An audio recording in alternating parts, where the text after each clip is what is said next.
Bonsoir et bienvenue à cette séance du Conseil ordinaire, cette séance ordinaire du Conseil de la Ville de Saint-Philippe, en date du 11 février 2025. Donc, nous allons commencer avec la section 1. Ordre du jour, au point 1.1. Approbation de l'ordre du jour. Est-ce que j'ai un proposeur? Oui, je propose donc au Conseil d'approuver l'ordre du jour de la présente séance ordinaire. Est-ce que nous sommes tous d'accord? Oui. Section 2. Administration générale, greffe et affaires juridiques, au point 2.1. Approbation du procès-verbal de la dernière séance. Est-ce que j'ai un proposeur? Il est proposé au Conseil d'approuver le procès-verbal de la séance ordinaire du 21 janvier 2025. Est-ce que nous sommes tous d'accord? Oui. Point 2.2.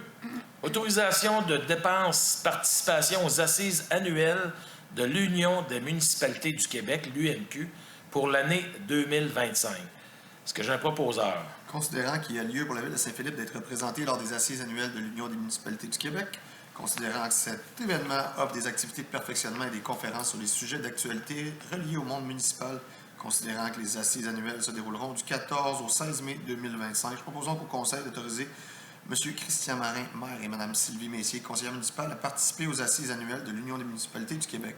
Le coût de l'inscription est d'un maximum de 1 006,03 $ par membre taxé incluse, auxquels seront ajoutés les frais d'hébergement le cas échéant. Autoriser la directrice du service des finances et des technologies de l'information à rembourser aux représentants de la Ville sur présentation des pièces justificatives, les frais de déplacement et tout autre frais engagés alors qu'il représentait la municipalité dans le cadre des assises annuelles. Est-ce que nous sommes tous d'accord? Oui. Monsieur le maire et chers conseillers, j'aimerais faire part de ma décidence pour ce point et je demande le vote. Je suis d'accord pour les dépenses payées par la Ville pour Mme Messier et M. Marin afin d'assister aux assises 2025 de l'UMQ ainsi que la location de 2 chambres d'hôtel. Cependant, je suis contre le fait que je ne peux pas y assister avec les mêmes privilèges.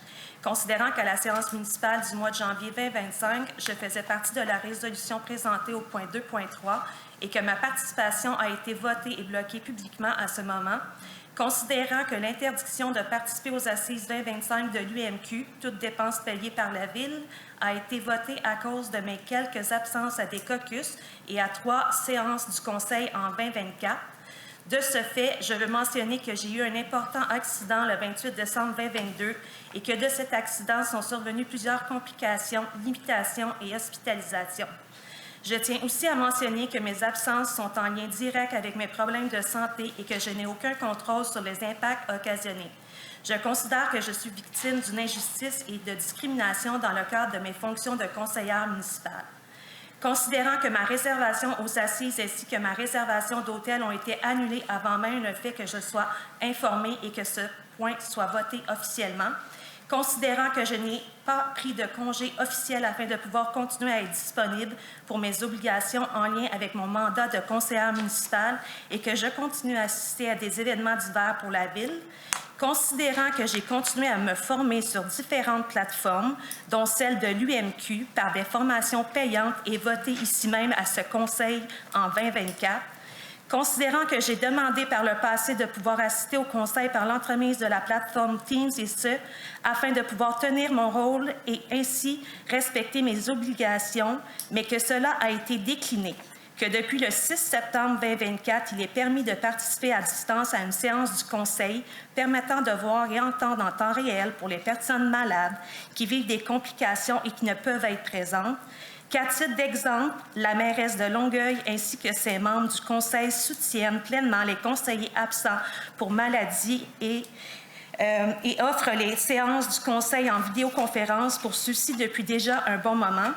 Considérant que j'ai toujours participé aux assises de l'UMQ depuis mon élection, je propose donc de pouvoir assister aux assises 2025 de l'UMQ, toutes dépenses payées, et reporter cette résolution au mois prochain. Donc, si je comprends bien, vous êtes contre cette résolution. Monsieur Fontaine? Contre aussi. Monsieur Lantaigne? Moi, je suis pour la 2.2. Madame Garand?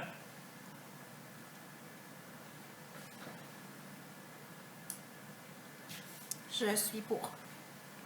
Je suis pour. Pour? Pour? Oui. On a expliqué les raisons le mois passé. Donc, cette résolution est accordée. C'est 3 contre 2. Donc, cette résolution est accordée. On est rendu au point 2.3. Adoption politique encadrant la gouvernance à l'égard des renseignements personnels. Est-ce que j'ai un proposeur? Oui, considérant l'importance d'assurer la protection des renseignements personnels que la Ville détient, considérant que l'article 63.3 de la Loi sur l'accès aux documents des organismes publics et sur la protection des renseignements personnels prévoit l'obligation pour les organismes publics de publier sur leur site Internet des règles encadrant leur gouvernance à l'égard des renseignements personnels, considérant que la politique encadrant la gouvernance à l'égard des renseignements personnels soumise au conseil municipal pour adoption contient ces règles qui prévoient notamment les rôles et responsabilités des membres du personnel à l'égard des renseignements personnels, un processus de traitement des plaintes relatives à la protection de ces renseignements et des activités de formation et de sensibilisation quant à la protection de ces renseignements. En conséquence, je propose au Conseil d'adopter la politique encadrant la gouvernance à l'égard des renseignements personnels, approuvée par le Comité sur l'accès à l'information et la protection des renseignements personnels lors de sa rencontre du 15 janvier 2025 et de publier cette politique sur le site Internet de la Ville. Est-ce que nous sommes tous d'accord? Oui. Point 2.4. Adoption politique de confidentialité. Est-ce que j'ai un proposeur? Oui, considérant l'importance d'assurer la protection des renseignements personnels détenus par la Ville, considérant que la politique de confidentialité soumise au Conseil municipal pour adoption mentionne notamment que le droit des personnes visées par des renseignements personnels détenus par la Ville et les consulter et de les consulter et de demander qu'ils soient rectifiés, les mesures prises pour assurer la confidentialité et la sécurité des renseignements personnels, considérant que l'article 63.4 de la Loi sur l'accès aux documents des organismes publics et sur la protection des renseignements personnels prévoit l'obligation pour les organismes publics de publier sur leur site Internet et de diffuser par tout moyen propre à atteindre les personnes concernées une politique de confidentialité. En conséquence, il est proposé au Conseil d'adopter la politique de confidentialité approuvée par le Comité sur l'accès à l'information et la protection des renseignements personnels lors de sa rencontre du 15 janvier dernier et de publier cette politique sur le site Internet de la Ville et de la diffuser par tout moyen propre à atteindre les personnes concernées. Est-ce que nous sommes tous d'accord? Oui. Point 2.5. Approbation, règlement numéro 1008-17-05, modifiant le règlement 1008-17 concernant la circulation, le stationnement et la sécurité publique pour la municipalité de Saint-Mathieu. Est-ce que j'ai un proposeur? Considérant l'intention de la municipalité de Saint-Mathieu d'adopter le règlement 1008-17-05, modifiant le règlement 1008-17 concernant la circulation, le stationnement et la sécurité publique, afin de déplacer le panneau de signalisation situé à l'intersection de la sortie 38 et de la montée Monette, vers les abords ouest de l'intersection du chemin Lafarge et de la montée Monette, ce qui aura pour effet d'interdire la circulation des camions sur la rue principale entre la rue Lafarge et le chemin Saint-François-Xavier, et qui obligera les camionneurs à emprunter l'autoroute plutôt que la rue principale à Saint-Mathieu.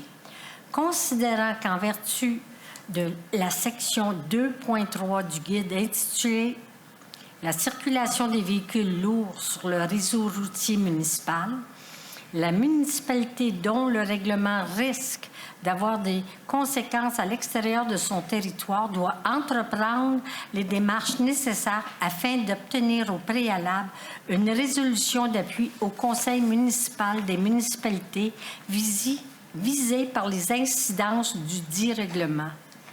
Considérant que les villes de Delsun, Candiac, Saint-Constant et Saint-Philippe ont été sollicitées afin d'approuver le dit règlement.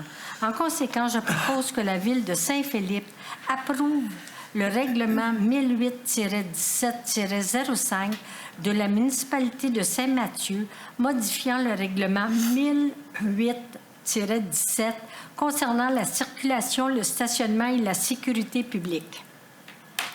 Est-ce que nous sommes tous d'accord? Oui. Oui. Point 2.6. demande de renouvellement du programme de compensation aux municipalités rurales pour la protection du territoire. Est-ce que j'ai un proposeur?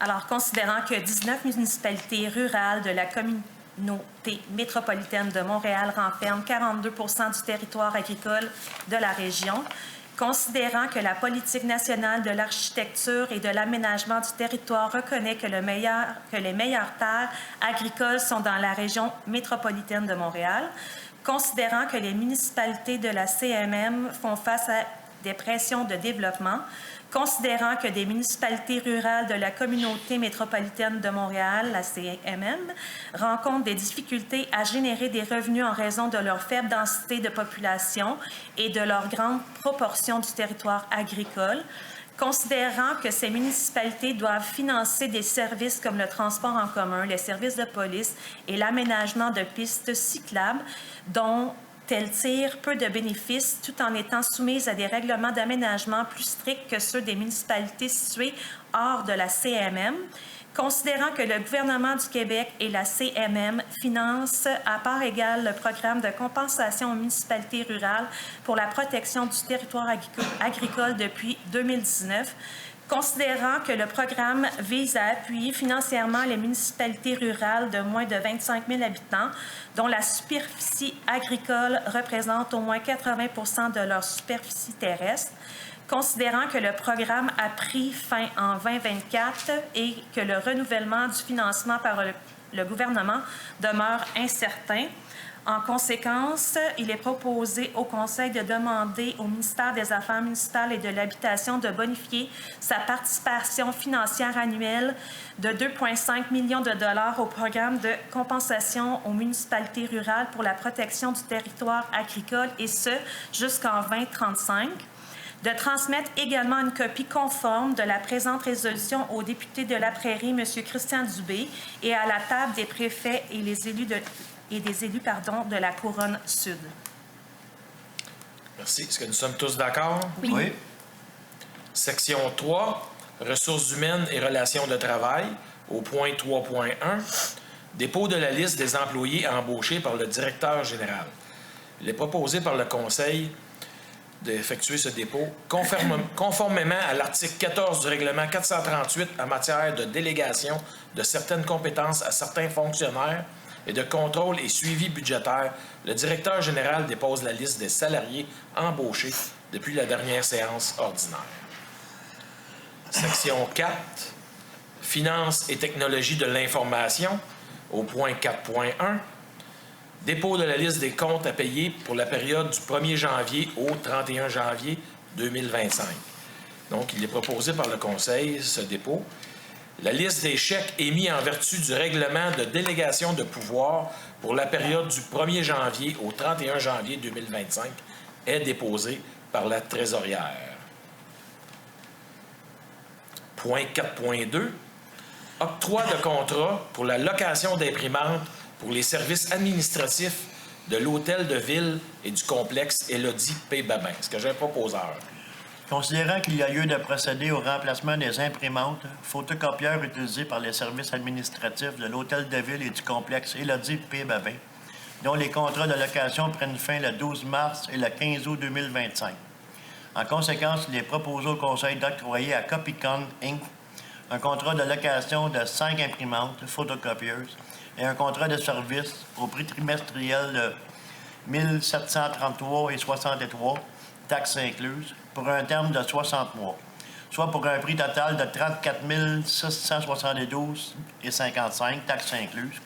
Le tout condition stipulée sa soumission du 23 janvier 2025. Le coût du contrat de location est de 18 350 $ et 1 sou, taxes incluses, et celui du contrat de service est de 16 322,54 sous, taxes incluses. D'autoriser le greffier ou la greffière adjointe à signer pour et au nom de la Ville tous les documents relatifs à ces contrats. D'épuiser les deniers requis pour le paiement de ces dépenses à même les disponibilités du poste budgétaire. Est-ce que nous sommes tous d'accord? Oui. Au point 4.3, dépôt formulaire d'adjudication signé concernant l'émission d'obligations du 19 février 2025. Donc, ce dépôt est proposé par le Conseil, conformément à l'article 18 du règlement 438 en matière de délégation de certaines compétences à certains fonctionnaires et de contrôle et suivi budgétaire. La trésorière dépose le formulaire d'adjudication signé concernant l'émission d'obligations du 19 février 2025. Au point 4.4, adoption règlement numéro 458, décrétant un mode de tarification pour le financement de dépenses relatives aux travaux d'entretien sur le cours d'eau nommé Ruisseau Normandin d'Éranlot. Est-ce que j'ai un proposeur? Considérant qu'un avis de motion du présent règlement a été présenté à la séance ordinaire du 21 janvier 2025, considérant qu'un projet de règlement a également été déposé lors de cette séance, considérant que l'objet du règlement et sa portée ont été mentionnés, proposons qu'au Conseil d'adopter le règlement numéro 458 décrétant un mode de tarification pour le financement de dépenses relatives aux travaux d'entretien sur le cours d'eau nommé Ruisseau Normandin d'Éranlot. Est-ce que nous sommes tous d'accord? Oui. Oui. Point 4.5. Avis de motion et dépôt d'un projet règlement numéro 459 décrétant une dépense de 4 531 550, un emprunt de 1 596 000 et l'affectation d'une aide financière maximale de 2 935 561 de la ministre des Transports et de la Mobilité durable pour la reconstruction d'un tronçon du rang Saint-Marc situé entre la montée Seigneur et le rang Saint-Philippe-Nord pour la réfection de 2 ponceaux, respectivement situés sur le rang Saint-Grégoire et sur la route Édouard VII, ainsi que pour le paiement des honoraires professionnels se rapportant à ces travaux. Est-ce que j'ai un proposeur?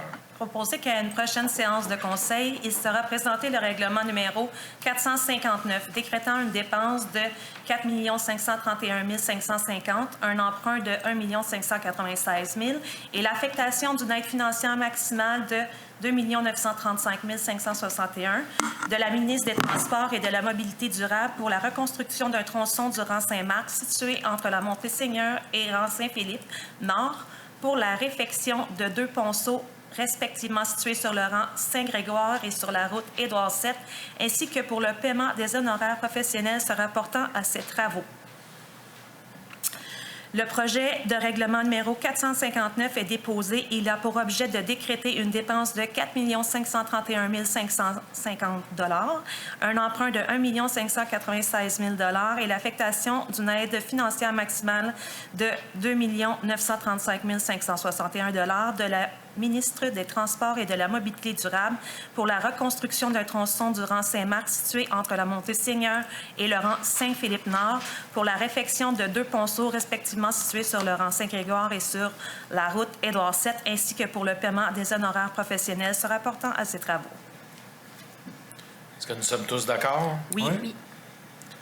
Section 5, loisirs, culture et vie communautaire. Point 5.1, demande de soutien financier pour la politique de reconnaissance et de soutien aux organismes.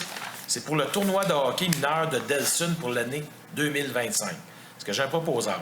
Considérant que la Ville de Saint-Philippe a reçu une demande d'aide financière de l'Association de hockey mineur Delsun pour l'organisation du tournoi de hockey mineur de Delsun qui se tiendra du 30 mars au 12 avril prochain, considérant que cet organisme répond aux critères de la politique de reconnaissance présentement en vigueur comme organisme affilié, considérant la recommandation de la directrice du service des loisirs, de la culture et de la vie communautaire, je propose au Conseil d'accorder une aide financière de 500 $ à l'Association de hockey mineur Delsun pour l'organisation du tournoi de hockey mineur de Delsun pour l'année 2025. Est-ce que nous sommes tous d'accord? Oui. Point 5.2, demande de soutien financier pour la politique de reconnaissance et de soutien aux organismes. C'est pour le club de patinage artistique du Roussillon pour l'année 2025. Est-ce que j'ai un proposeur? Considérant que la Ville de Saint-Philippe a reçu une demande d'aide financière du club de patinage artistique du Roussillon pour défrayer une partie des coûts de production du spectacle soulignant son 15e anniversaire, Considérant que cet organisme répond aux critères de la politique de reconnaissance présentement en vigueur comme organisme affilié, considérant la recommandation de la Direction du service des loisirs, de la culture et de la vie communautaire, je propose au Conseil d'accorder une aide financière de 300 $ au club de patinage artistique du Roussillon pour défrayer une partie des coûts de production de son spectacle soulignant son 15e anniversaire. Est-ce que nous sommes tous d'accord? Oui. Point 5.3. Autorisation de signature pour l'entente de Café Liberté 50 pour l'année 2025. Est-ce que j'ai un proposeur? Considérant que le Café Liberté 50 de Saint-Philippe est un organisme sans but lucratif qui œuvre dans la ville de Saint-Philippe et qui vise notamment à tenir un lieu de rencontre animé pour les personnes de 50 ans et plus. Considérant que le Café Liberté de Saint-Philippe est un organisme reconnu par la ville, considérant que la ville met gratuitement à la disposition de cet organisme un local, considérant qu'en vertu de l'article 91 de la Loi des compétences municipales, une municipalité peut accorder une aide pour la création et la poursuite sur son territoire de toute initiative de bien-être de la population.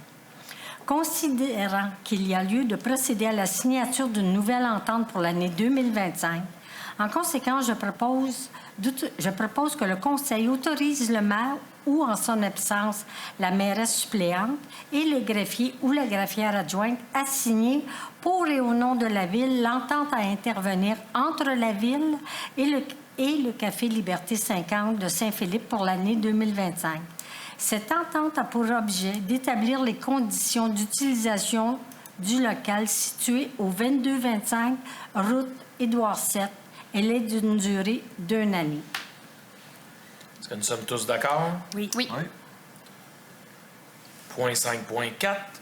Autorisation de signature pour l'entente de la Maison des jeunes de Saint-Philippe pour l'année 2025. Est-ce que j'ai un proposeur? Oui, considérant que la Maison des jeunes de Saint-Philippe est un organisme sans but lucratif qui œuvre dans la ville de Saint-Philippe auprès des jeunes de 12 à 17 ans, considérant que la Maison des jeunes de Saint-Philippe est un organisme reconnu par la ville, considérant que la ville met gratuitement à la disposition de cet organisme local contribue financièrement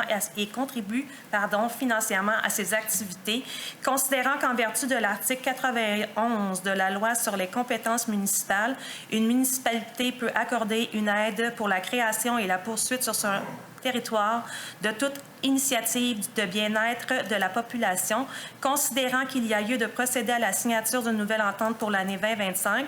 En conséquence, il a proposé au Conseil d'autoriser le maire ou la mairesse suppléante et le greffier ou la greffière adjointe à signer l'entente à intervenir entre la Ville et la Maison des jeunes de Saint-Philippe pour l'année 2025.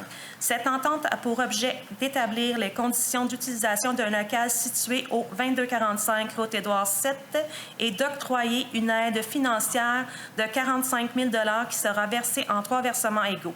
L'entente est d'une durée d'1 année, de puiser les derniers requis pour le paiement de cette dépense à même la disponibilité du poste budgétaire 02-710-00-991. Est-ce que nous sommes tous d'accord? Oui. Oui. Section 6, eau et projet, point 6.1. Approbation de modification au mandat de groupe ABS Inc. C'est pour la fourniture de services professionnels pour le contrôle qualitatif des matériaux pour les travaux de construction de la nouvelle station d'épuration sur le lot numéro 2. Et c'est portant le numéro d'appel d'offres public GEN 2023-27. Est-ce que j'ai un proposeur? Considérant le mandat accordé le 16 octobre 2023, en vertu de la résolution 23-10-315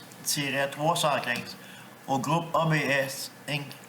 pour la fourniture de services professionnels pour le contrôle qualitatif des matériaux pour les travaux de construction de la nouvelle station d'épuration, lot 2, au prix forfaitaire et unitaire soumissionné et pour un montant n'excédant pas 49 999,99 taxes incluses.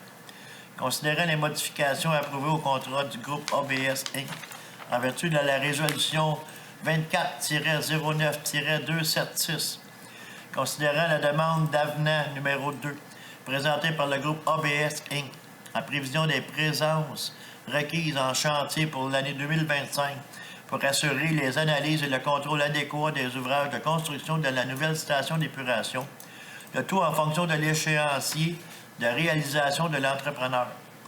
Considérant que les modifications apportées au présent mandat ne pouvaient être prévues, qu'elles sont accessoires, ne viennent pas en changer la nature, qu'elles sont nécessaires afin de faire le contrôle des matériaux tout au long du chantier de construction de la nouvelle station d'épuration, le tout afin d'assurer la bonne exécution du mandat. Considérant la recommandation de la responsable de la gérance des professionnels pour ce projet, Mme Tania Severins, ingénieure, en conséquence, il est proposé au Conseil d'autoriser les modifications au mandat accordé le 16 octobre 2023 au groupe ABS Inc. pour la fourniture des services professionnels, pour le contrôle qualitatif des matériaux et pour les travaux de construction de la nouvelle station d'épuration Lot 2, afin d'inclure certaines quantités supplémentaires se rapportant notamment au système, aux analyses et aux heures de présence en chantier, en apparaissant à l'avenant numéro 2, le tout pour un montant total de 31 877,83 taxes incluses. La valeur approximative totale du mandat est ajustée à 111 854,50 taxes incluses. D'autoriser le directeur général à signer, pour et au nom de la Ville, tous les documents nécessaires afin de donner suite à la présente résolution. Est-ce que nous sommes tous d'accord? Oui. Au point 6.2, approbation d'un système de pondération et d'évaluation des soumissions. C'est pour la construction d'un nouveau pont au-dessus de la rivière Saint-Jacques sur le lot numéro 6. Est-ce que j'ai un proposeur? Oui. Je propose au Conseil d'approuver le système de pondération et d'évaluation suivant pour les soumissions reçues dans le cadre de l'appel d'offres public en vue des travaux de construction d'un nouveau pont au-dessus de la rivière Saint-Jacques, le lot 6. Critères qualitatifs. Présentation et expérience du soumissionnaire, 30 points. Organisation du contrat, 20 points. Compétences et expérience des membres de clés de l'équipe, 50 points. Pointage, évaluation intérimaire qualitative, 100 points.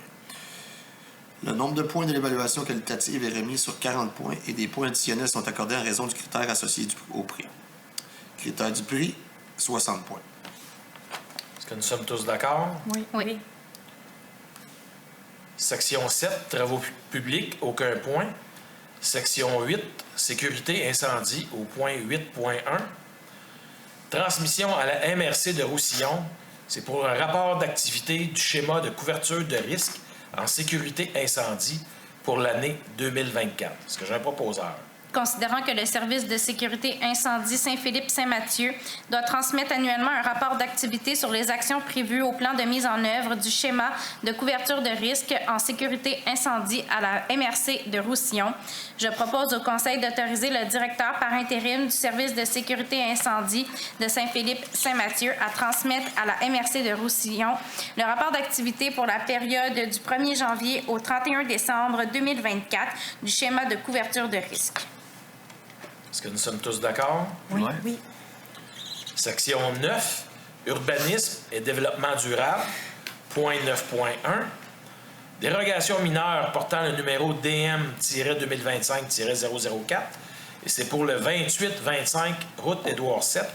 C'est pour un nombre d'étages, aires de stationnement, intérieur et extérieur, dérogatoire, muret de soutènement, sur le lot projeté 6 669 236 du cadastre du Québec. Maître, est-ce que vous voulez expliquer cette dérogation mineure, s'il vous plaît? Alors, cette demande de dérogation mineure concerne la construction d'un bâtiment à usage résidentiel et commercial dont le plus haut niveau de plancher occupe 59% de la superficie de l'étage situé en dessous, soit plus de 50% du troisième étage. Cette superficie faisant en sorte que celui-ci soit considéré comme quatrième étage à part entière. Le bâtiment excède donc la limite de 3 étages prescrite à la grille des usages et normes applicables à la zone C109. Ah oui. Le tableau. Oui. Chez le tableau. Ça va être procédé. Dérogation mineure, tableau. Moi, j'ai pas le tableau. La grille, je l'ai vu. Je m'excuse. Je l'ai peut-être ici. Présentation. La grille est là. Mais comment faire pour l'afficher, là?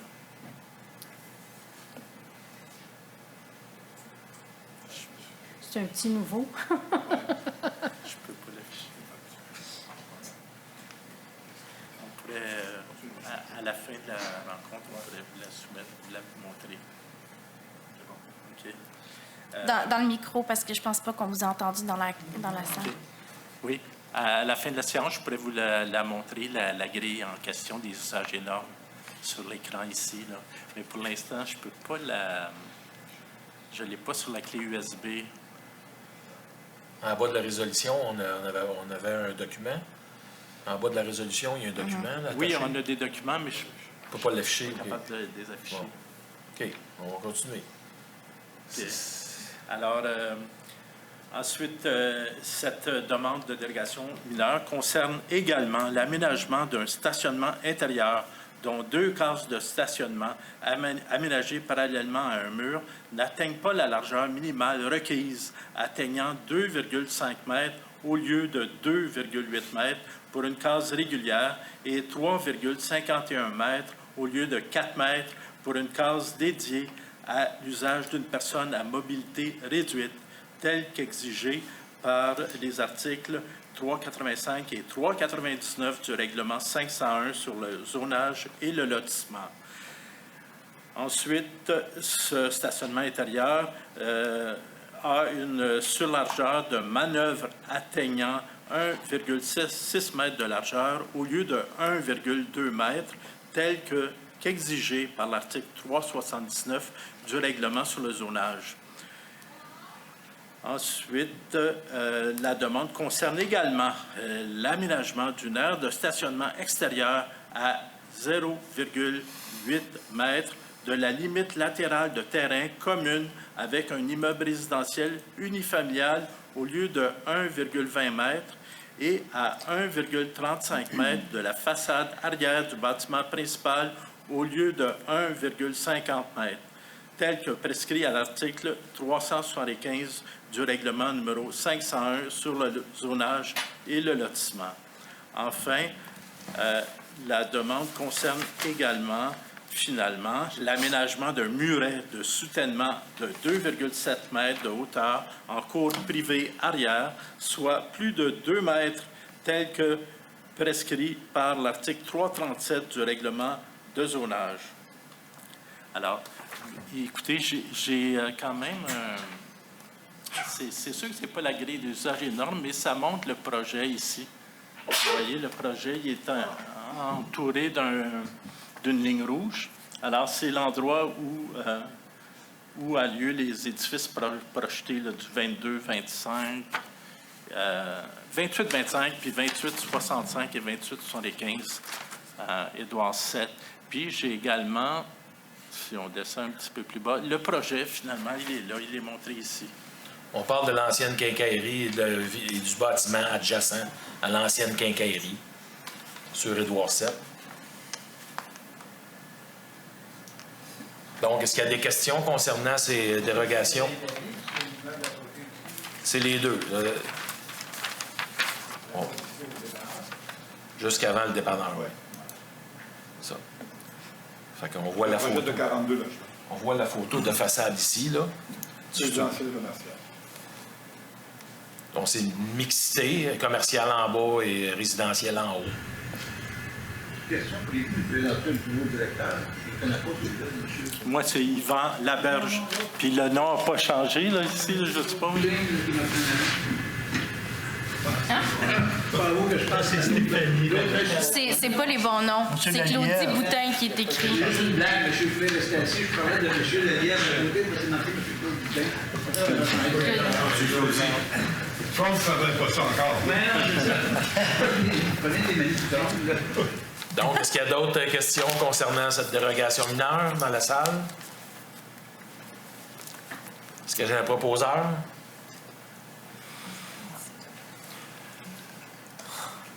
Le proposeur, c'était... Alain?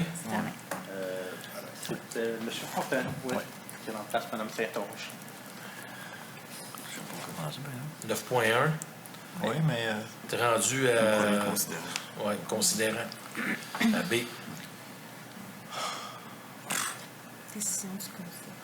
OK. Considérant la demande de dérogation mineure concernant un immeuble situé au futur 2865 et 2875 de la route Édouard VII, de l'eau projetée 6 633 213 du Non, t'es cadastre pas à bonne du place. Québec. Là. Alain, t'es pas à bonne place. 9.1. 9.1. Désolé. Veux-tu, Jean? Considérant la demande de dérogation mineure concernant l'immeuble situé au 2825 route Édouard VII, l'eau projetée 6 669 236 du cadastre du Québec, considérant qu'un avis a été affiché et publié en conformité avec le règlement numéro 506 sur les dérogations mineures, considérant la recommandation du comité consultatif d'urbanisme CCU, le 25-01-22-05, le dossier DM-2025-004, considérant que la correction de la superficie de l'étage supérieur peut être faite sans préjudice grave au demandeur, considérant que les objets de la dérogation visant l'aménagement du stationnement intérieur et du terrain sont mineurs et respectent les critères d'évaluation d'une dérogation mineure. En conséquence, il est proposé que le préambule fasse partie intégrante de la présente résolution, de refuser la dérogation mineure en ce qui a trait à la construction d'un bâtiment à usage mixte, résidentiel et commercial, de 4 étages, d'approuver la dérogation mineure ayant pour objet la construction d'un bâtiment à usage mixte résidentiel et commercial de 3 étages, dont l'aire de stationnement intérieur compte 2 cases d'aménagés, parallèlement à un mur ayant respectivement une largeur de 2,5 et de 3,51 mètres, dont la surlargeur de virage atteint une largeur de 1,06 mètres. Un aménagement de terrain comprenant un aire de stationnement extérieur implanté à 0,8 mètres de la limite latérale de terrain et à 1,35 mètres de la façade arrière du bâtiment principal et un muret de soutènement d'une hauteur de 2,7 mètres. Merci. Est-ce que nous sommes tous d'accord? Monsieur le maire, Oui. on parle pas là-dedans des cases de stationnement pour handicapés? Je pense que c'est l'autre dérogation après. OK. Ben, on en C'est dans faisait- celle-là? C'est dans on en celle-ci? faisait partie dans le... Les 2 places de stationnement dans le stationnement intérieur pour les personnes à mobilité réduite, qui ont été réduites de 3,5 au lieu de 4 mètres. On en parle dans le règlement. La prochaine? Une petite dérogation dans ce qu'on vient de lire, une petite dérogation concernant la grandeur du... C'est parce qu'il n'est pas dans le considérant. Non. Oui, mais dans le préambule qui a été vu avant. OK, j'aimerais demander le vote. Il est dans le préambule, mais il n'est pas dans les considérants. Il n'est pas dans les... Dans les C'est pas une de décisions. résolution. Là. Exact. Est-ce que vous voulez le vote? Mais là, Monsieur Lantin? Oui. Donc, nous allons commencer. Mme Pouliot, ben pour. Monsieur Fontaine, Posé.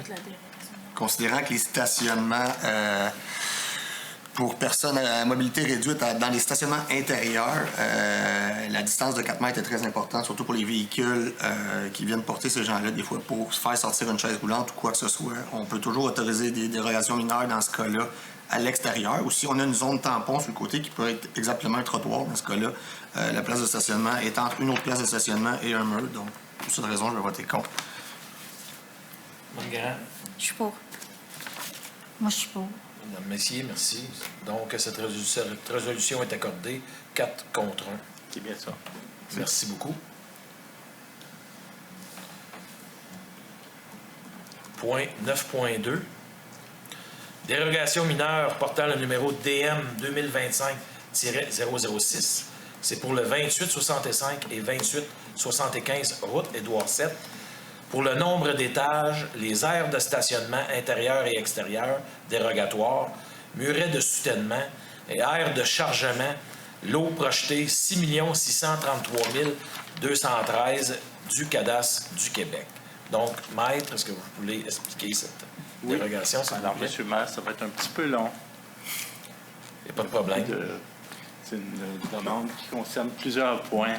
Alors, la demande de dérogation mineure concerne la construction d'un bâtiment à usage mixte, soit résidentiel et commercial, pour le futur 2875 Édouard 7, dont le plus haut niveau de plancher occupe 59% de la superficie de l'étage situé en dessous, soit plus de 50% du troisième étage.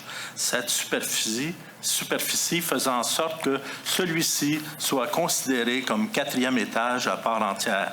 Le bâtiment excède donc la limite de 3 étages prescrite par la grille des usages et normes de la zone C109 que je pourrais vous montrer à la fin, et dont le stationnement intérieur comprend 2 cases de stationnement aménagées parallèlement à un mur, n'atteignant pas la largeur minimale requise, soit 2,5 mètres au lieu de 2,8 mètres pour une case régulière et 3,51 mètres au lieu de 4 mètres pour une case dédiée à l'usage d'une personne à mobilité réduite, tel qu'exigé par les articles 385 et 399 du règlement sur le zonage. Et ce stationnement intérieur comprend aussi une surlargeur de manœuvre atteignant 1,06 mètre de largeur au lieu de 1,2 mètre, tel que exigé par l'article 379 du règlement de zonage. La demande concerne également la construction d'un bâtiment multifamilial pour le futur 2865 Édouard 7, dont le plus haut niveau de plancher occupe 53% de la superficie de l'étage situé en dessous, soit plus de 50% du troisième étage. Cette superficie faisant en sorte que celui-ci soit considéré comme un quatrième étage à part entière. Le bâtiment excède donc la limite de 3 étages prescrite par la grille des usages et normes de la zone C109.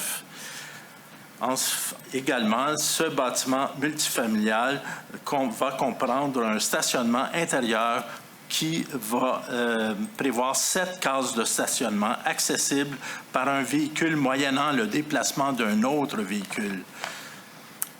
Ensuite, cette même demande de délégation concerne l'aménagement du terrain fait de manière à ce que le stationnement extérieur soit aménagé à 1,35 mètres de la façade arrière du bâtiment principal au lieu de 1,50 mètres, tel que prescrit à l'article 375 du règlement de zonage. Et ce terrain déroge également parce qu'un muret de soutènement de 2,7 mètres de hauteur sera aménagé en cour privée, soit une hauteur de plus de 2 mètres que la hauteur prescrite par l'article 337 du règlement de zonage. Et puis, également, ce terrain va comprendre une aire de réception et d'expédition qui va prévoir une voie d'accès ne permettant pas aux véhicules de s'y engager et d'en sortir uniquement en marche avant, tel que le demande l'article 394 du règlement de zonage. Et puis également, cette aire de réception et d'expédition sera implantée à 0,32 mètres de la limite latérale de terrain au lieu de 1 mètre, tel que demandé par l'article 375 du règlement de zonage. C'est tout. Merci, Maître. Ça n'a pas été si long que ça. Est-ce qu'il y a des questions? Je sais qu'il n'y a pas d'image. Une petite question. Pourquoi on fait des règlements pour dire qu'on met les limites de grandeur, si n'importe qui arrive et décide qu'on reste ça? Parce que dans ce cas-là, je ne sais pas si j'ai mal compris, mais dans le cadre d'un stationnement, il faut que sorte un véhicule pour laisser passer un autre.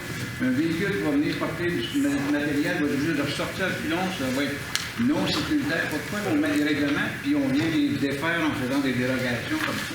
C'est pas sécuritaire. Comme M. Lantin disait tout à l'heure, pourquoi on diminue un espace pour une personne handicapée juste pour faire plaisir à un contracteur, alors que la règle est là, le gouvernement a des règles sur les distances, puis nous autres, on s'en vient ici, puis on change peut-être les règles. C'est-tu des raisons pourquoi on a toujours pas pensé à ceux qui sont toujours à genoux devant Trump, présentement, surtout qu'ils lèvent la voix, le pouvoir? Il y a des projets qui sont plus faciles que d'autres à finaliser. Ils passent devant n'importe quel projet, comme on est vraiment, là. Oui, mais là, on parlait des stationnements intérieurs. Non, mais le truc de livraison qui arrive, c'est la marge latérale, puis que ceux qui vont passer là vont être obligés de sortir de pilon et non pas de face. Parce que ça ne veut pas dire, monsieur...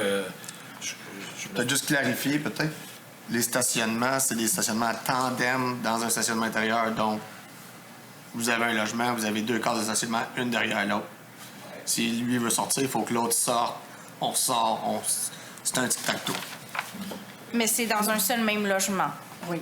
Ce n'est pas 2 logements différents pour les 2 cases de stationnement. C'est comme si mon mari et moi avions chacun un véhicule. On habite au même endroit et nous avons 2 véhicules qui sont stationnés un en arrière de l'autre. Puis ça reste encore là au niveau sécuritaire, c'est pas tellement sécuritaire. Si le feu prend ou quoi que ce soit, puis votre mari n'est pas là, puis c'est lui qui est parqué en avant, vous n'allez pas aider pour faire quoi? C'est dans un stationnement intérieur. S'il y a le feu, je n'irai pas dans le stationnement chercher mon char. Là. C'est encore pire si c'est intérieur. Mais non, mais s'il y a le feu, je sors dehors, je ne vais pas au stationnement intérieur chercher mon auto. Là. Mais on n'a pas fini de lire la résolution, M. Demers. On n'a pas donné notre accord vient plus bas, là. Ça ne veut pas dire... Là, on a donné les exemples des dérogations qui ont été demandées. Là, le verdict vient plus bas, là. Oui, je trouve qu'on fait bien des compromis pour qu'on tienne plus compte de la sécurité. Ça fait partie de la démocratie. Ils ont droit, les dérogations mineures, ils existent. Ils ont le droit de voter. Ils ont le droit de faire les demandes. On peut pas empêcher ça. Ils ont le droit de faire des demandes. Puis le stress. Oui, M. Trudeau. Juste pour peut-être préciser, parce qu'on lit l'objet de la dérogation. Juste pour peut-être préciser, on lit l'objet de la dérogation qui avait été demandée à l'origine suivant le CCU. Par la suite, il y a eu des collectifs apportés au plan. La plupart des éléments qui sont apportés par le greffier sont déjà corrigés au niveau des plans d'implantation. Donc, tout ce qui est aux marges latérales, entre autres, qu'on précise, le quai de déchargement, il n'existe plus. Donc... C'est ça, mais là, on n'a pas fini de lire la résolution. Là, on était rendu à cette étape-là. Là. Fait que... Vous m'avez demandé, j'avais des questions là, on avait. Oh, oui, il n'y a pas de problème. Oui, effectivement. C'est bien correct. Donc, ce que j'ai un proposeur. Considérant la demande de dérogation mineure concernant l'immeuble situé au futur 2865 et 2875 route Édouard 7, de l'eau projetée 6 633 213 du cadastre du Québec. Considérant qu'un avis a été affiché et publié en conformité avec le règlement numéro 506 sur les dérogations mineures, considérant la recommandation du comité consultatif d'urbanisme 2501-22-06, dossier DM-2025-006, considérant que la correction de la superficie de l'étage supérieur peut être faite sans préjudice grave au demandeur, considérant que l'aménagement dérogatoire de l'aire de chargement et de déchargement engendrerait des enjeux de sécurité et d'entrave à la circulation des véhicules sur la route Édouard 7, considérant que les autres objets de la dérogation mineure visant l'aménagement des stationnements intérieurs et du terrain sont mineurs et respectent les critères d'acceptabilité. En conséquence, je propose au Conseil que le préambule fasse partie intégrante de la présente résolution, de refuser d'accorder une dérogation mineure ayant pour objet la construction d'un bâtiment à usage mixte, résidentiel et commercial de 4 étages, la construction d'un bâtiment multifamilial de 4 étages, l'aménagement d'un aire de chargement et de déchargement dont la configuration ne permet pas d'entrer et de sortir du terrain en marche avant et qui est aménagé à 0,32 m de la limite latérale, d'approuver la demande de dérogation mineure ayant pour objet de permettre la construction d'un bâtiment à usage mixte, résidentiel et commercial de 3 étages, dont le stationnement intérieur comprend 2 cages aménagées parallèlement à un mur ayant respectivement une largeur de 2,5 et de 3,51 mètres et dont la surlargeur de virage atteint une largeur de 1,06 m. Permettent la construction d'un bâtiment multifamilial de 3 étages dont le stationnement intérieur comprend 7 cases de stationnement accessibles à un véhicule moyennant le déplacement d'un autre véhicule. Permettent un aménagement de terrain comprenant une aire de stationnement extérieur implantée à 1,35 m de la façade arrière du bâtiment principal et un muret de soutènement de 2,7 m de hauteur. Est-ce que nous sommes tous d'accord? Monsieur le maire, je vais demander le vote. D'accord. Est-ce que vous avez un argumentaire? Vous avez mieux de demander le vote avant. Donc, Mme Pouliot. Pour? Pour. Monsieur Pour. Fontaine. Considérant encore les places de stationnement intérieures de 3,51 au lieu de 4 mètres, quelque chose qui est assez difficile pour des personnes à mobilité réduite, je vais voter contre. Merci. Mme Garand. Pour. Mme Messier. Pour les stationnements intérieurs, Monsieur Lelièvre, pour les handicapés, ils sont conformes à la loi provinciale. Là, Le règlement Non. municipal, puis ce qu'on a informé, c'est qu'on a déjà vérifié le déplacement de véhicules sans marque, il n'y a pas de problème à ramener la marge en bas de la marge. c'est parce qu'on est plus sévère qu'au provincial. Ben, Je veux dire, la norme du provincial, ça ne pas. OK. La norme règlement, c'est 4 mètres. C'est 4 mètres. OK. Moi, je vais être pour. Donc, cette résolution est accordée. 4 pour, 1 contre. Merci beaucoup. Au point 9.3, plan d'implantation et d'intégration architecturale portant un PIA, portant le numéro PIA 2025-002. C'est pour le 150 à 212 rue de la Chevalerie, dans la zone AH 220. Est-ce que j'ai un proposeur? Je propose que le Conseil approuve la demande de PIA 2025-002 pour la construction d'habitations unifamiliales jumelées et contiguës du modèle Chevalerie, conformément à la recommandation 23-08-23-05 du Comité consultatif d'urbanisme consigné au procès-verbal de la séance du CCU tenue le 23 août 2023. Les plans et documents approuvés sont ceux dont la synthèse est jointe et annexe à la présente résolution pour en faire partie intégrante. Il y a une coquille. Non. OK. Je te dis juste comme que au Moi, gouvernement j'ai du oublié Québec. quelque chose? Non. Non? L'exigence. C'est 2,4 mètres au provincial. Est-ce qu'on vote? Pour cette dérogation, non. Est-ce que pour cette dérogation mineure, est-ce que nous sommes tous d'accord? Oui. Pas de dérogation. C'était pas une Excusez, dérogation. PIA, excusez. On se trompe, là. Excusez-moi, j'ai mélangé, monsieur le maire. 9.3, est-ce qu'on est tous d'accord? Oui. Oui. 9.4, plan d'implantation et d'intégration architecturale, PIA, portant le numéro PIA 2025-005. C'est pour le 28-25 route Édouard VII, sur le lot projeté 6 669 236 du cadastre du Québec dans la zone C109. Est-ce que j'ai un proposeur? Considérant la recommandation du Comité consultatif d'urbanisme, le dossier PIA-2025-005, considérant la correction au plan rendant conforme la superficie au niveau supérieur, considérant les critères d'évaluation H de l'article 27.2.2 du règlement 508 sur les plans d'implantation et d'intégration architecturale, PIA, voulant que l'implantation maximise les marges de recul par rapport aux limites des parcelles jouxtant des immeubles résidentiels de plus faible densité. Considérant que le plan projet d'implantation et de lotissement ont été corrigés par le demandeur de manière à respecter cette dernière critère, considérant le respect des plans inclus en annexe de la présente résolution, il est proposé au Conseil d'approuver la demande de PIA 2025-005 pour la construction d'un bâtiment à usage mixte, résidentiel et commercial, compte tenu que le plan projet d'implantation et de lotissement ont été corrigés à la suite de la recommandation 25-01-22-007 du Comité consultatif d'urbanisme, consigné au procès-verbal de la séance CCU tenue le 22 janvier 2025. Est-ce que nous sommes tous d'accord? Oui. Oui, je voudrais juste rajouter quelque chose que la loi provinciale dit 2,4 pour les stationnements pour handicapés. Et nous, on donne 3,1. Alors, je voulais juste... Stationnement extérieur, pas sur les stationnements intérieurs. C'est pas... Il n'y a pas l'air d'avoir de différence. Non. Alors, 3,5, excusez. Je vais... Merci. Point 9.5, plan d'implantation et d'intégration architecturale portant le numéro PIA 2025-007. C'est pour le 2865 et le 2875 route Édouard VII sur le lot projeté 6 633 213 du cadastre du Québec dans la zone C109. Est-ce que j'ai un proposeur?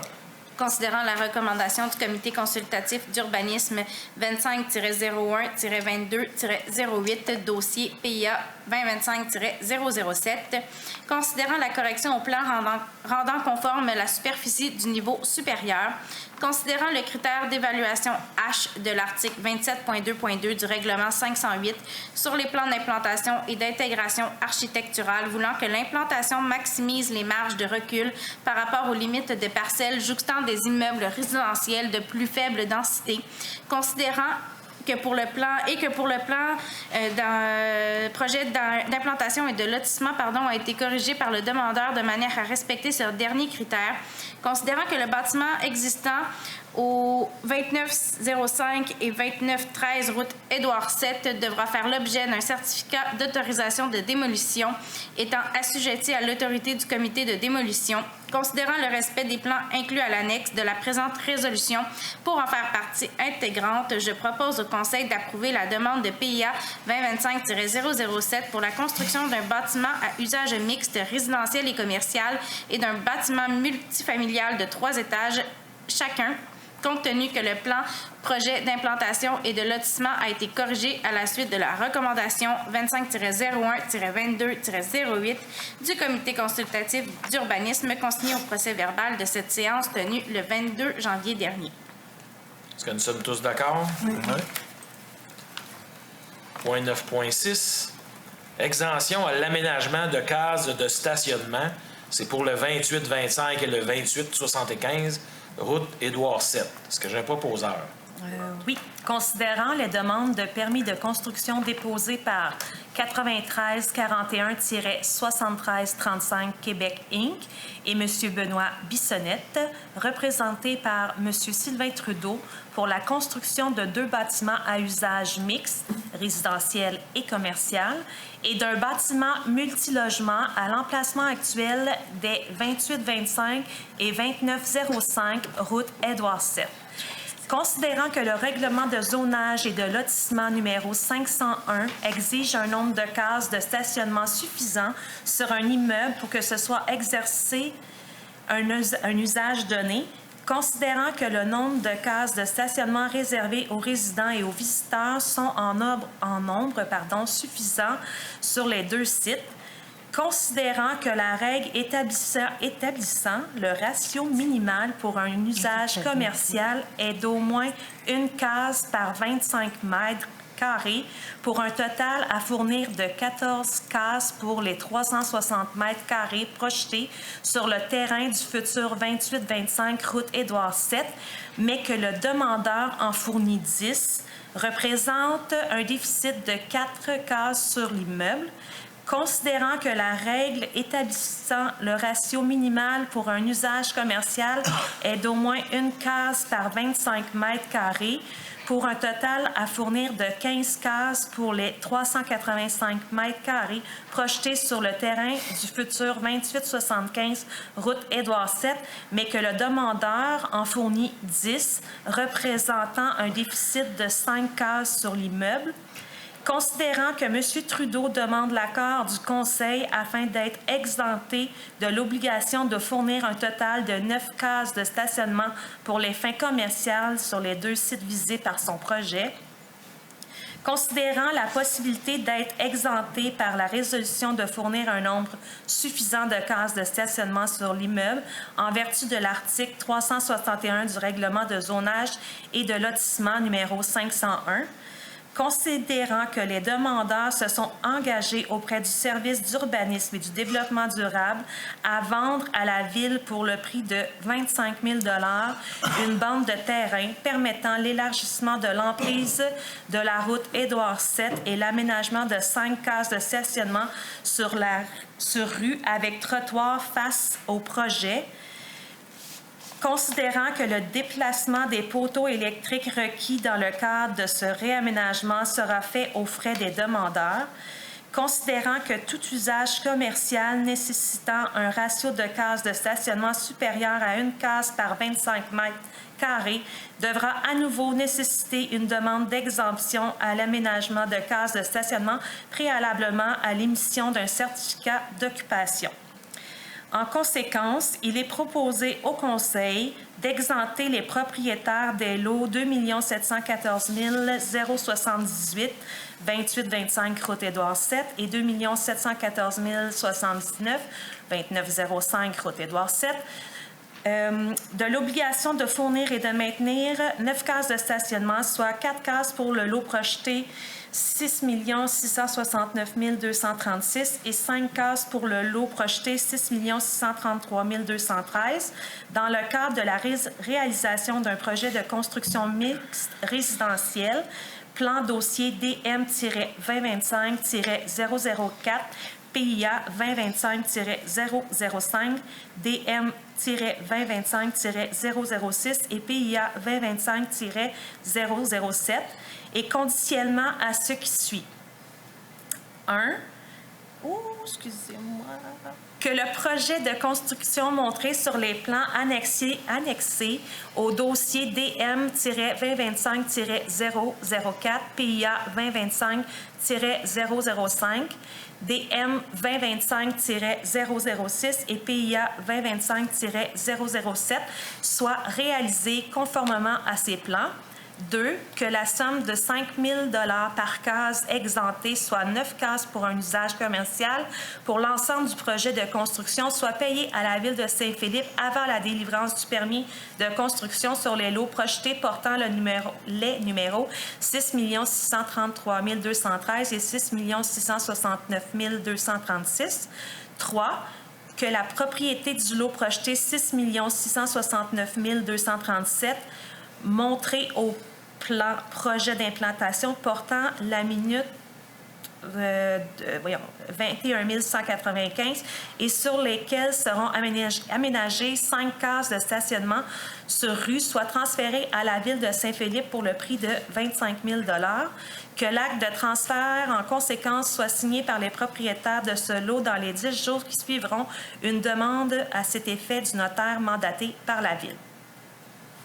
Donc, juste pour apporter quelques précisions, c'est pour des stationnements commerciaux. Le projet rencontre les stationnements résidentiels. Là, en réalité, on va tomber 4 cases en moins parce qu'on va en faire 5 en avant des bâtisses. Ça fait qu'en réalité, il y a juste 4 cases de moins qu'il y a. Pour du commercial. Pour du commercial. C'est pas pour les résidentiels. Donc, en avant, ceux qui se souviennent d'André ou la quincaillerie qu'on avait, il y a déjà des personnes qui stationnaient dans le stationnement à côté de l'église.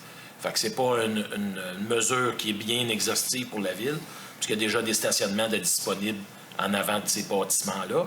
Puis souvent, à cause du bureau de poste, le monde se stationnait, il n'y avait pas le droit, mais stationnait sur le bord d'Édouard VII, puis ça créait une congestion. Fait que ça peut aider à empêcher justement une congestion, un blocage routier dans ce coin-là. Donc, est-ce qu'on est tous d'accord? Oui. Tu me j'ai demandé le vote. Alors, Mme Pouliot. Pour. Monsieur Pour aussi. Fontaine. Considérant que c'est un très beau projet, probablement un petit peu trop gros pour l'endroit où c'est là. Je suis gestionnaire immobilier pour S-Éducation. Je pense que je gère des bâtiments sur les 5 continents, à peu près dans 12 pays. J'ai plusieurs stationnements souterrains dont je gère. Je sais que tout ce qui est des beaux commerciaux, c'est difficile d'avoir des locataires et qu'il y a toujours des problèmes de stationnement dans chacun des pays, dans chacun des bâtiments que je gère. Donc, je vois ici qu'on coupe beaucoup de place au niveau du commercial. Est-ce que c'est de cette façon-là qu'on veut mousser le commercial? Est-ce qu'on veut prendre des stationnements publics pour en faire profiter les entrepreneurs. Pour ma part, je ne suis pas là. Je pense que c'est important d'être capable au moins de satisfaire ces endroits-là pour que les commerces puissent recevoir leurs clients sans avoir de problématiques. Si on regarde l'ensemble du projet, on a des stationnements à l'arrière qui sont en tandem dans le stationnement. Quand on va arriver un soir juste pour arrêter 2 minutes, est-ce qu'on va vouloir se tasser ou prendre le petit stationnement tout de suite à l'avant? On parle aussi de mettre des zones de stationnement pour les livraisons entre telle heure et telle heure. Est-ce que ça va être toujours respecté ou ça va faire plus de cafouillage que d'autres choses? Donc, juste pour vraiment faire du développement durable, malheureusement, je vais voter contre cet amendement-là. On va juste préciser que les heures de livraison n'ont pas été acceptées. Madame Garand? Pour. Madame Messier? Pour. Donc, nous sommes à 4 contre 1. Donc, cette résolution est acceptée. Merci. 9.7. Demande d'aide financière. Pardon? Non, excusez, c'est parce que mon ordinateur est gelé. 9.7. Demande d'aide financière à la MRC de Roussillon. C'est pour le Fonds de développement des communautés pour une planification stratégique. Ce que j'ai proposé. Considérant que le Fonds de développement des communautés 2024 offre un soutien financier sous forme de subventions aux projets innovants, structurants et concertés de développement des communautés et visant l'amélioration de la qualité de vie des citoyens.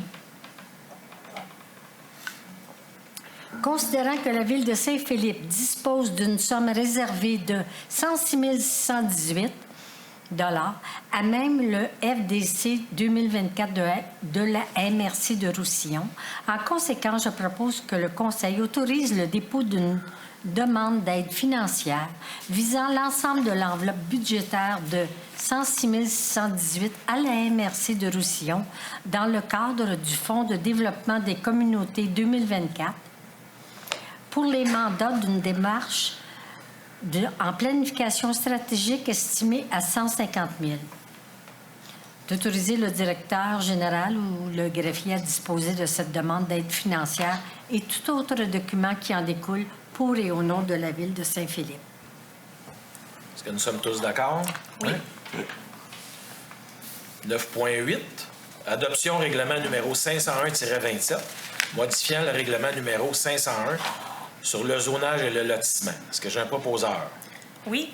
Considérant qu'un avis de motion du présent règlement a été donné lors de la séance ordinaire du 10 décembre 2024, considérant qu'un projet de règlement a été adopté lors de cette séance, considérant qu'un second projet de règlement a été adopté lors de la séance du 21 janvier 2025, considérant que l'objet du règlement et sa portée ont été mentionnés, en conséquence, il est proposé au Conseil d'adopter le règlement numéro 501-27 intitulé « Règlement numéro 501-27 modifiant le règlement numéro 501 sur le zonage et le lotissement afin de 1.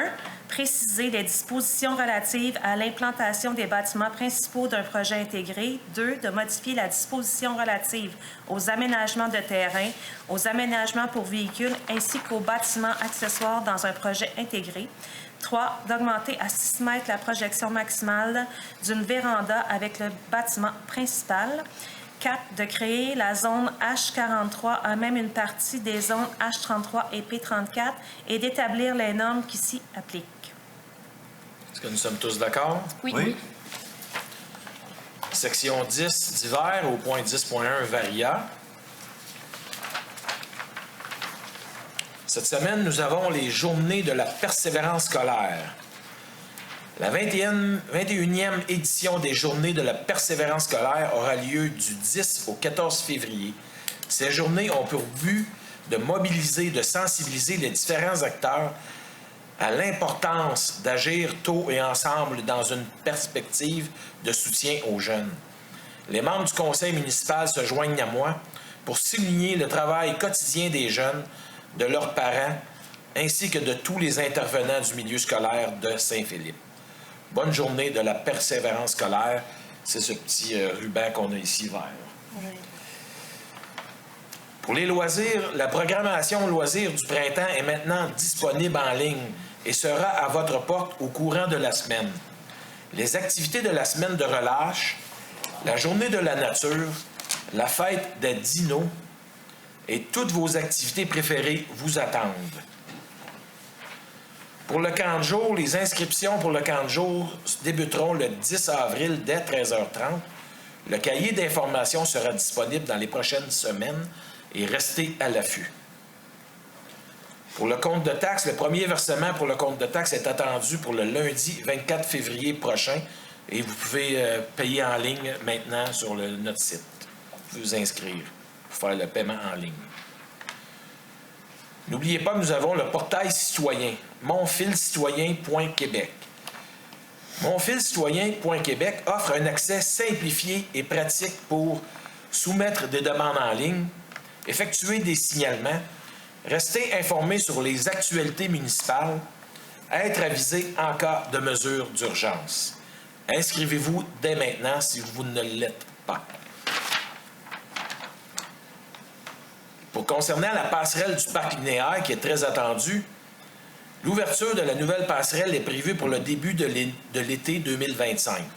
Bien que les travaux de structure soient terminés, des travaux d'aménagement restent à compléter au printemps 2025. Ces travaux sont essentiels pour assurer un accès à la passerelle sans risque pour les usagers. Et prenez note que la prochaine séance du Conseil sera le mardi 11 mars à 19h. J'aimerais juste mentionner que pendant la semaine de relâche, il y a beaucoup de jeunes familles à Saint-Philippe. Pendant la semaine de relâche, pas besoin d'aller aux États-Unis. Il y a beaucoup de choses dans le coin. Vous avez l'archéomusée à la Prairie, qui a un spécial de relâche. Vous avez le musée ferroviaire de Saint-Constant. Vous avez le palais du patin à Delson.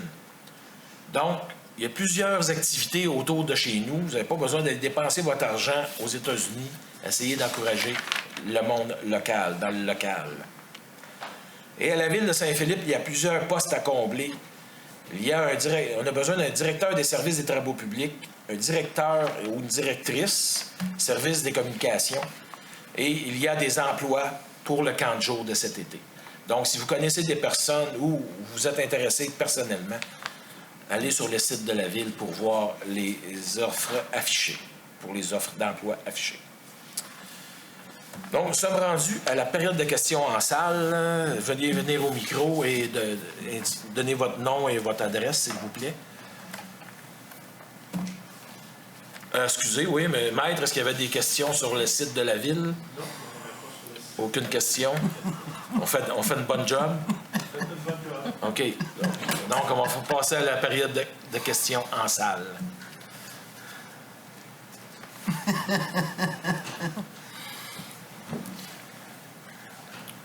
Bonsoir, M. Trudeau. 55 Édouard 7. Au point 9.6, il a été mention que c'était moi qui faisais la demande pour M. Bissonnette. En fait, je représente par procuration M. Bissonnette. C'est le demandeur, M. Bissonnette, qui l'a fait à lui-même. Son fils aussi est présent. Donc, je voulais juste vous dire que la demande a été faite par le propriétaire et non pas par un tiers. D'accord. Donc, il y a une erreur dans juste efficace parce qu'il est en vacances. Du fait que sa conjointe a eu la COVID longue, il y a un voyage qui avait établi puis qu'il a fallu remettre pendant plusieurs années.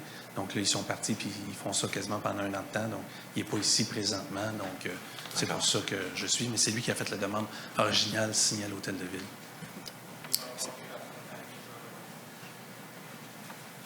Merci de le mentionner. Est-ce qu'il y a d'autres questions dans la salle?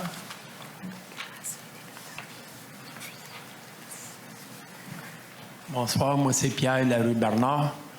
Bonsoir, M. Pierre. Bonsoir. J'ai reçu mon compte de taxes. Je sais qu'on n'est pas ici à soir pour parler des taxes, hein, j'imagine. Mais j'avais une question quand même. Comment ça se fait que moi, c'était marqué que j'ai reçu dans les dépliants, là, comme quoi qu'on aurait une hausse environ de 2,1 environ 80 $ pour la moyenne. On dirait que chez nous, ça ne marche jamais. Je ne comprends pas.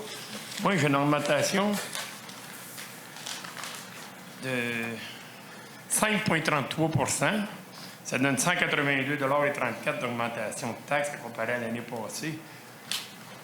Puis j'ai une maison moyenne, je pense, une maison mobile, parce qu'ils disent là-dessus concernant l'évaluation d'une maison moyenne, là, valeur, ben, c'est assez moyen. Moi, qu'est-ce que j'ai quand même, là? Puis, et mon compte de taxe, c'est pas moyen. Hein, à chaque fois, c'est le même. On dirait quand ils annoncent des bonnes nouvelles, ils disent « Ah, c'est pas pire, c'était non, on n'aura pas une grosse augmentation. » Ben non. Je sais pas. Il y en a qui ça n'a ont... pas rapport avec Trump, là. Il n'y a pas là-dedans, lui. Dans Là, différents secteurs de la ville, il y en a qui ont baissé, il y en a d'autres qui ont monté. Je sais. Comme qu'on dit, c'est une maison moyenne. Mais dans votre secteur, ça a bougé beaucoup. Il y a beaucoup de maisons qui s'est vendues, ça fait qu'ils ont beaucoup de comparatifs. Ça fait que votre évaluation doit monter beaucoup aussi. Votre évaluation de maison. Pas ouais, juste. C'est pas juste terrain tout le temps, là. C'est ça, mais oui, mais c'est ça. C'est parce qu'on n'a pas le choix aujourd'hui. Les maisons se vendent. Je ne sais pas si vous avez regardé là, ou si vous en avez entendu, les maisons se vendent cher à Saint-Philippe, partout dans la MRC. Là. C'est juste parce que là, on avisait qu'on était pour avoir une petite moyenne, hausse. Une moyenne. Puis finalement, j'ai une hausse pas pire. Fait qu'imaginez l'année prochaine, si on a une bonne hausse, moi, ça va être quoi? Ça va être encore bien plus, peut-être? C'est ça que ça veut dire à chaque fois, je vais payer bien plus? Ou... Non, là, aujourd'hui, présentement, une maison moyenne à Saint-Philippe vaut 558 000 Fait que je sais pas, votre maison... c'est là-dedans qui me situe, moi-même, une maison mobile. C'est le terrain. Si vous avez un grand terrain, ça vaut, comme vous l'avez dit, les terrains ont beaucoup augmenté de valeur. Fait que, puis on va chercher la valeur de 2023. C'est notre rôle triennal qui est embarqué cette année. Fait que c'est sûr que si vous avez un grand terrain, c'est là que vous êtes impacté. Il faudrait savoir la différence de l'année passée puis cette année de vos évaluations, de votre évaluation de terrain. J'ai 10 000 pieds de pieds carrés de terrain, c'est quand même pas extravagant. C'est rare aujourd'hui, M. Pierre Saint-Philippe, 10 000 pieds. Mais si vous voulez, on peut prendre votre adresse, puis on peut vous revenir avec... On peut demander à l'évaluateur qui vous appelle. Honnêtement, j'ai peur. J'ai peur parce que je pense qu'ils vont venir chez nous, ils vont me dire... Parce que j'avais déjà appelé, c'est l'année passée ou l'année d'avant, là. Puis il m'avait dit, l'évaluateur, que j'avais appelé quelque part. Puis il m'avait dit, je regarde votre... Savez-vous, là, je regarde ça, là. Puis vous êtes chanceux, hein? Vous êtes chanceux de pas payer. Fait que là, je parle, mais je suis sous réserve. J'ai peur d'être... Fait que non, j'irai pas au cas où. C'était bien plus une mauvaise nouvelle qui va m'arriver qu'une bonne nouvelle. Fait que j'avais juste trouvé ça plate. Je m'attendais cette année à pas avoir une grosse augmentation. Finalement, on paye encore. Ouais, fait que parlez-en pas à personne, là. C'est comme si je ne serais pas venu ici aujourd'hui. C'est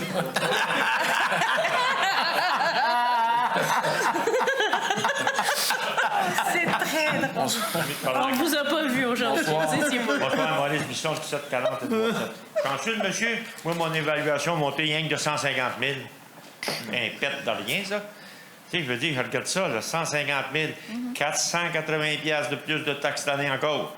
Je suis dans le 4 000, fait que là, tout à l'heure, là, c'est une année électorale cette année, là. Mais l'année prochaine, on va avoir un méchant coup de sonde sur la tête aussi, là. Parce que là, les élections vont peut-être passer. Fait que là, ça va remonter encore un petit peu. On ne peut pas dire ça, là. Là, on a notre rôle triennal qui est bon pour 3 ans, là. Ça fait que les valeurs sont gelées pour 3 ans. Oh boy! En tout cas, j'ai des... Je suis sceptique, mais moi aussi, je suis enregistré, là, je suis bien sceptique. Vous avez le droit, vous avez le droit. Oui, parce que je suis allé voir le nouveau plan, le Galia, là, en face de GC Automobile, là, dans la... Vous allez voir les prix de ça.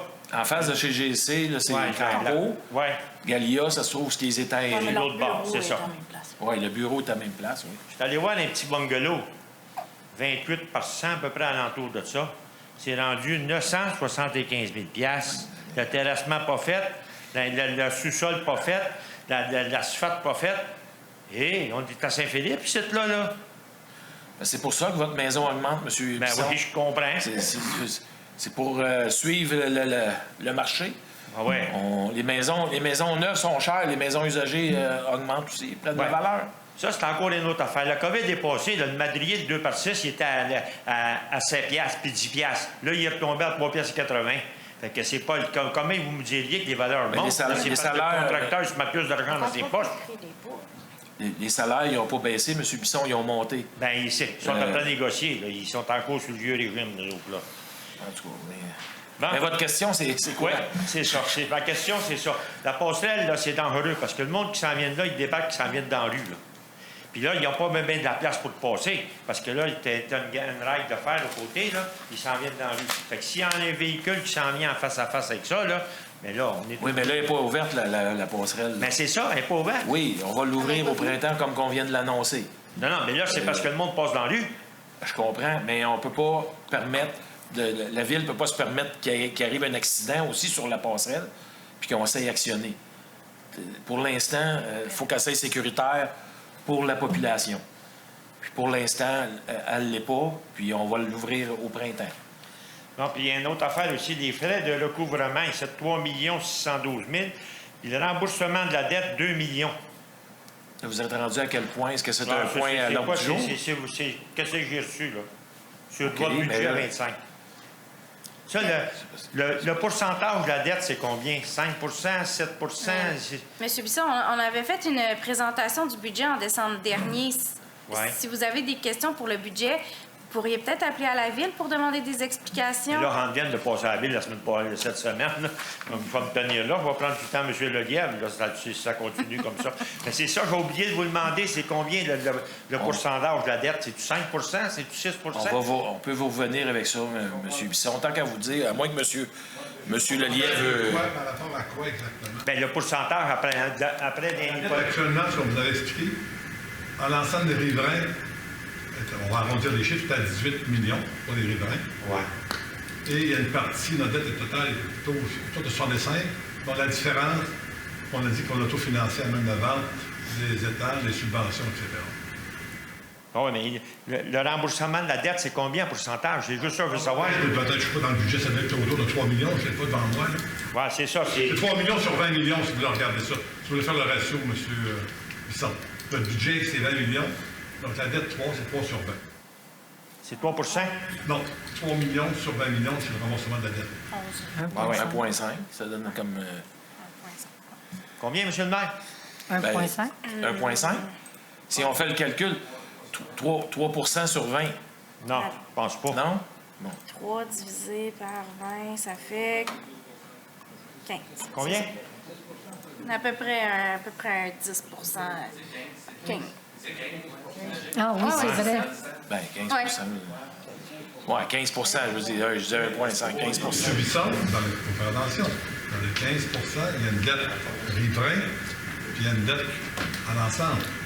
Les riverains étant au niveau de la vente des terrains, parce que nous, à chaque année, dans la vente des terrains, on a de l'argent qui rentre. On a de l'argent qui rentre par rapport aux subventions. Tout ça est calculé là-dedans. Dans le remboursement de la dette, c'est les sommes d'argent qu'on reçoit dans la vente, donc les comptes qu'on perçoit, et les subventions sont tout calculées là-dedans. Par contre, si vous voulez calculer la dette nette en pourcentage par rapport, on va faire le ratio. Là. Moi, je n'ai pas de calculatrice devant moi. J'ai 18 sur 64, ça fait 5, mettons. Divisons par 5.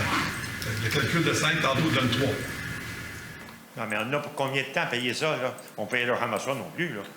Moi, je vais avoir le temps de mourir. Mais là, M. Bisson, j'aimerais ça avoir une question, pas des arguments. Si vous voulez, on peut vous revenir avec le chiffre précis. J'aimerais bien ça, M. le maire. D'accord. Non, on va y revenir avec un chiffre précis. Oui, un vrai chiffre. Pas des suppositions. Donc, on dirait qu'on se fait quand même beaucoup de temps, M. Bisson, dans l'hôtel de ville. Oui, je suis allé te voir, je te le remercie. C'est ça. Mais la dette, il faut en payer aussi. Il ne faut pas oublier ça. Là, vous voulez savoir le pourcentage de la dette. Oui. 18 sur 63, ça fait 2,8. Bon. On va y répondre. On va y revenir avec ça. J'avais oublié. Pardon? J'ai une dernière question que j'avais oubliée. Au point 2.6, vous avez fait une demande de renouvellement au programme de compensation aux municipalités rurales. Ici, la Ville elle a fait une demande en 2011 pour une demande d'exclusion qui s'est virée finalement en demande d'utilisation des fonds autres qu'agricoles. Et si vous faites votre renouvellement sans peut-être en tenir compte, vous avez peut-être des portions, à peu près 3 hectares, là, qui sont développables par la Commission de la protection du secteur agricole, mais qui ne sont peut-être pas là, au niveau là, du ministère des Affaires municipales. Peut-être faire un aparté ou une modification, je ne sais pas là, si vous pourrez voir ça dans un autre conseil, mais peut-être que ça n'a pas été pensé là, lorsque vous avez fait votre appui. Là. OK, mais là, moi non plus, là, je comprends pas. Mais... La demande de renouvellement au programme de compensation municipalité rurale. Là. Ça, c'est donné depuis 4 ans. Comment? Depuis depuis 4 ans, on monte à 2015. Quand est la dernière élection? 2021. Avant ça, c'était 2017. 2017. Depuis 2017, ça existe, une compensation qui est sur 2 critères pour, moi je pense, 17 ou 18 municipalités, rive nord et sud, en compensation. C'est sur 2 critères. Le nombre d'hectares disponibles pour le développement et l'autre, la valeur d'un hectare dans une ville rurale versus la valeur d'un hectare dans 60 municipalités urbaines. Donc, les villes, les valeurs, plus la distance est grande, plus un pourcentage que les villes reçoivent. Le maximum qu'on reçoit, là, les villes, je pense autour de plus loin de 350 000. Nous, on est rendu à 273 000 qu'on reçoit. Non, mais je suis d'accord avec le concept. Je suis d'accord avec le concept. C'est juste que dans le libellé, là, je crois que c'est Mme Pouliot qui l'a fait, ça disait que ça débutait en 2019, ce programme-là. Mais la Ville avait fait une demande, elle, en 2011. Donc, précédemment, évidemment, la constitution de la CMM et, évidemment, de cette requête-là, qui avait été même pilotée par Mme... qui était avant ça le district 6, là, mais d'un autre conseil, là, Mme... Manon, celle qui avait les moutons, là. C'est ça, Manon. Manon d'Auteuil, c'est ça? Oui. Marie-Josée, bon. Donc, pour l'information, vu qu'on a déjà, nous, fait dans notre ville une réinclusion de 3 hectares dans la zone verte, qui était déjà dans la zone blanche, peut-être de vérifier pour que ça soit corrigé, parce que là, présentement, vous avez une décision qui était favorable en vous, en faveur de la Ville, qui est la demanderesse au niveau de la Commission de la protection du secteur agricole, et vous recevez une compensation, des fois, qui fait que le mamage dit, ben non, on ne peut pas finalement l'exploiter, mais peut-être assujettir votre résolution, dire que, ben considérant les décisions qui sont postérieures à la création, exemple, de la CMM, là, parce que qu'est-ce qui était décidé avant la CMM, mais ça devrait, à ce moment-là, être jugé comme avant la CMM. C'est juste un point que je vous apporte, là.